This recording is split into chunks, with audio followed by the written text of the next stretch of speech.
a history of Islamic revival, based on the book A Short History of the Revivalist Movements by Syed Abul Ala Maududi, Rahimullah, The Doctrines of the World. Any system of life that man may adhere to must have either a metaphysical or theological concept at its core. This system must address two fundamental questions. What is man? What is his purpose in this world? When we critically examine all the different ideologies that exist in the world we live in, they can be broken down to four core doctrines. The four core doctrines of the world are as follow: atheism, polytheism, asceticism, Islam. Atheism: the existence of the universe and all in it is just a coincidence. There is no need to look for any deeper meaning, no need to think about what man is or what his purpose on this planet is, because there is no greater purpose. Man in his essence is just like any other animal, having some inherent desires and needs that must be fulfilled.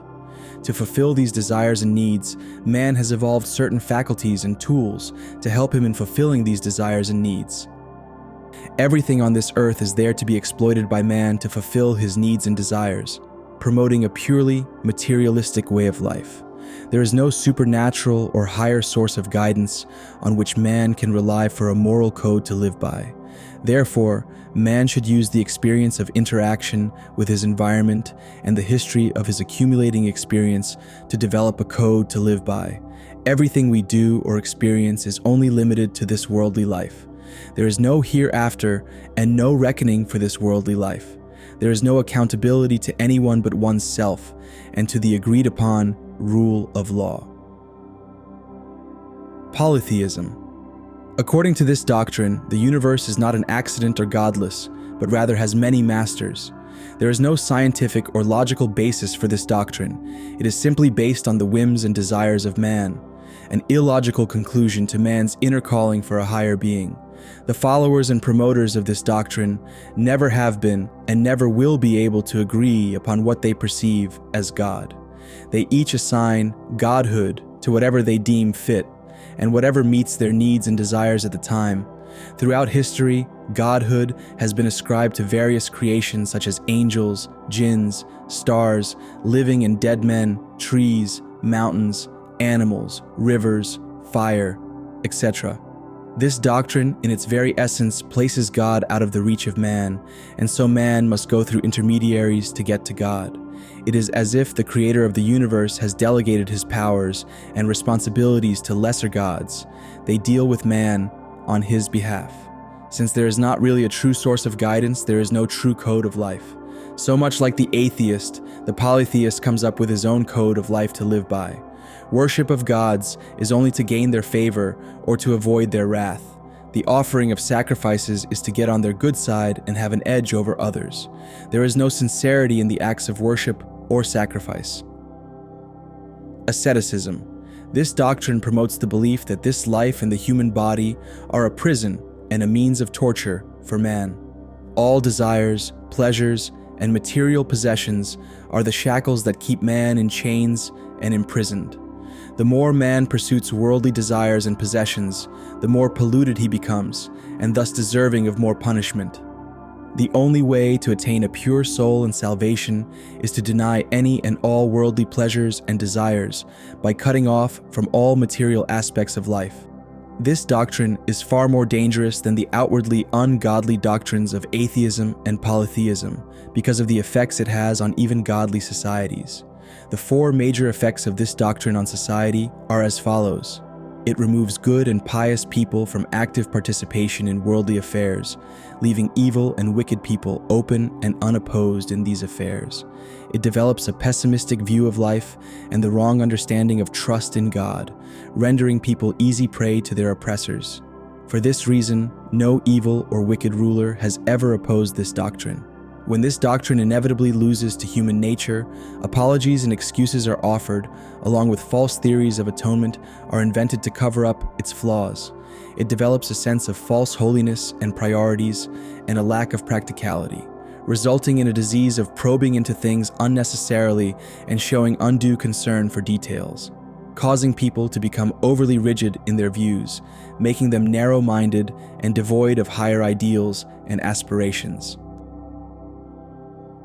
Islam. This is the doctrine presented by all the prophets of Allah. Peace and blessings be upon them all. This doctrine teaches that the universe and everything in it, including man, is the creation and kingdom of Allah. He is the sole creator, master, and ruler. Supremacy belongs to Him alone. Man and all other creation are subject to His control and power. Man is by birth a subject in this kingdom, meaning that he cannot assume any other position than that of a subject. This worldly life is a test designed by the Almighty to test His subjects. As part of the test, He has concealed Himself and the true mechanism of how He runs His kingdom from His subjects, giving the appearance that the whole universe is running without a master. The Almighty has also provided means by which to help man pass this test and a code by which to live all aspects of his life. This guidance has been sent down by Allah to the most pious of His subjects, the prophets, peace be upon him. Man has been given free will, having the choice to obey or not to obey, to submit to Allah alone or to associate partners with Him, or even to outright deny His existence. Regardless of which path man chooses in life, a pious one or a wicked one, he will be provided with the sustenance of life that Allah has written for him. Man has also been given rationale and logic to help him navigate the test of life. As with other things, he also has the ability to use these tools in order to arrive at the right or wrong conclusion, to merely satisfy himself or to submit to the Almighty. Since this life is just a means to test man, it cannot be the place for reward or punishment. All things in this life are to test man. The good is to test how thankful man is, and the bad is to test his steadfastness. True reward and punishment for man's actions in this life are in the hereafter. Hence, the result of man's actions in this life cannot and do not determine which way of life is right or wrong. In order to have success in the hereafter, man must use all his intellect and reasoning to recognize Allah as the one true master and sovereign, and the guidance revealed by Allah to His prophets, peace be upon him, as the whole truth. After this recognition, man must wholly submit to Allah and obey all of His commandments. Once man submits to this doctrine, he realizes that he is a natural part of Allah's kingdom, and that the governance structure of this kingdom does not leave much room for him to exercise his own free will or to assume whatever duties he likes. The doctrine of Islam, which has been presented by all prophets, peace be upon him, since the dawn of time, has its own system of philosophy, culture, arts, social life, economics, education, earning of livelihood, history, distribution of wealth, administration, and policy making. These systems not only differentiate the Islamic doctrine, but also put it at odds with all other ungodly and man-made systems of life. Mission of the prophets, peace be upon him. All prophets, peace be upon him, since the dawn of time have been sent to establish the doctrine of Islam.